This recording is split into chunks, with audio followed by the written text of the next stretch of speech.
महत्त्वाच्या असतात।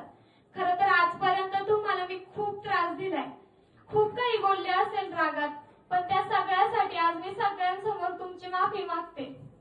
जेव्हा अण्णा ग्रामसेवक झाले ना, तेव्हा खूप भारी वाटलं होतं की चला आता जरा तरी सुरळीत होईल, पण हा प्रवास जेवढा वाटतो तेवढा सोपा मुळीच नव्हता। ग्रामसेवक म्हणून कामाला लागले आणि आमच्यासाठीचा वेळ सगळा कामात जाऊ लागला, पण माहित होतं ते जे करत आहेत ना ते आमच्यासाठीच करत आहेत। कधी कधी तर टेन्शनने रात्रभर जागायचे कारण की त्यांना कामाशिवाय दुसरं काही सुचतच नव्हतं। लोकांना ना फक्त सरकारी अधिकाऱ्याचा पगार दिसतो, हा माझा स्वतःचा अनुभव। मला सुद्धा बरेच जण बोललेली आहेत की ठीक आहे तुझे पप्पा ग्रामसेवक आहेत, काही तुमच्या घरात काही नसल, सगळ्याची सगळं भरभरून आहे। तर मला त्यांना सांगायला आवडेल की पण हाच सरकारी अधिकारी जेव्हा लोक घरात लपून बसले होते, मी कोरोना विषयी बोलती, जेव्हा आपण कोरोनामध्ये घरात जीव धरून बसलो होतो ना, तेव्हा हाच सरकारी अधिकारी घरोघरी जाऊन लोकांना मास्क आणि सॅनिटायझर वाटत होता। हे कोणाच्या लक्षात कधीच आलं नाही। 2017 मध्ये माझ्या अण्णांचा कामाला जाताना ऍक्सिडेंट झाला, एक पाय जवळजवळ 5 ठिकाणी मोडलं होतं।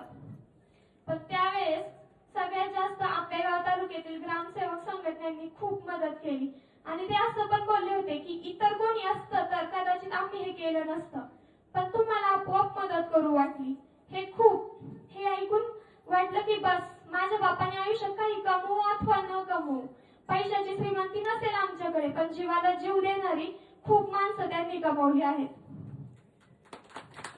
आणि मी खरंच इथं आंबेगाव तालुक्यातली जर कोणी इथं असेल तर मी त्यांना खरंच सांगू इच्छिते की आज माझा बाप आमच्या सोबत आहे फक्त तुमच्यामुळे। आज सुद्धा त्या सिटी मल्टी स्पेशालिस्ट हॉस्पिटल समोरून जाताना आपसुकच हात जोडले जातात, कारण की त्या हॉस्पिटलमुळे माझ्या अण्णा इथे आहेत। त्या डॉक्टर आमच्यासाठी देव माणूस होता, त्यामुळे तुमचे हे उपकार मी आयुष्यात कधीच विसरू शकत नाहीये। लोकांना वाटतं ग्रामसेवक आहे की झालं की सोपं आहे, जायचं खुर्चीत बसायचं काम करायचं आणि यायचं, पण अजून पण आठवतंय मला त्यांनी जागलेल्या रात्री, त्यांना लोकांनी दिलेली बदली। भाऊसाहेब अपंग आहेत म्हणून सततची होणारी बदली, कधी कधी तर घरी येऊन बोलता बोलता रडले आहेत ते, खूप रडले। खूप लोक हिंमत होती, रात्री अपरात्री कॉल करून कागदपत्र मागायची, कामाची वेळ 10 ते 6, पण लोकांचे कॉल मात्र रात्री 11-12 वाजता सुद्धा। आणि कधी रात्री अण्णांनी कॉल केला तर बोलायचे काय वेळ आहे की नाही तुम्हाला, झोपायची वेळ झालीये ठेवा फोन। का झोपा फक्त तुम्हाला असतात का, सरकारी माणसाला झोपायचं नसतं का? भाऊसाहेबाला रात्री कधी कॉल करा, पण त्यांनी आम्हाला नाही केला पाहिजे, हा कोणता न्याय आहे?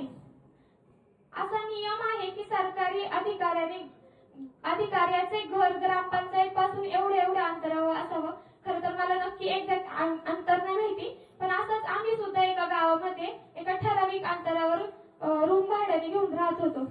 अजून पण आठवतोय तो दिवस, ज्या दिवशी अण्णा आणि दादा कीर्तनासाठी बाहेर गेलते आणि रात्रीच्या 12-1 वाजता एक माणूस दारू पिऊन घरी आला होता।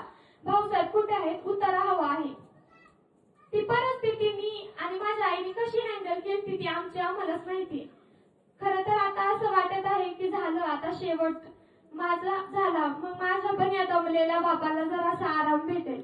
आणि हो अण्णा, तुम्हाला हेच सांगेन, बस आता थोडा आराम करा, मुलांच्या काळजीतून आता जरा बाजूला व्हा। तुम्ही आम्हाला मोठं केलं, सुशिक्षित केलं, बस आता तुम्ही तुमचं कर्तव्य केलं आहे, आता आमची वेळ आहे आमचं कर्तव्य पूर्ण करण्याची। जमेल का नाही माहित नाही, पण प्रयत्न 100% असतील। आजकाल मी खूप रील व्हायरल होताना पाहतीये की एका स्त्रीसाठी नवऱ्याने